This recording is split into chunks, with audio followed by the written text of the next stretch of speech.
বিসমিল্লাহির রহমানির রহিম। সবাইকে ঈদের শুভেচ্ছা, ঈদ মোবারক।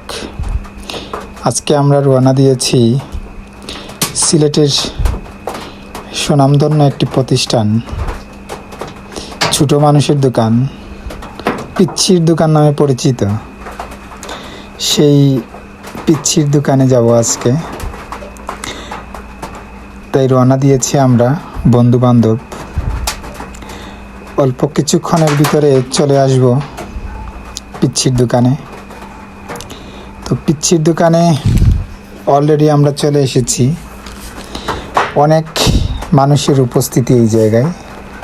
শহর থেকে অনেক মানুষই আসে, কেননা অনলাইনে এই পিচ্ছির দোকান অনেক ভাইরাল।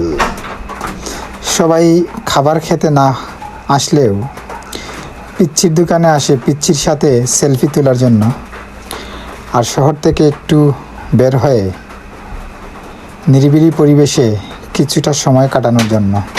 দেখতে পাচ্ছেন অনেক মানুষ এখানে এসেছে শহর থেকে, আমরাও আসলাম।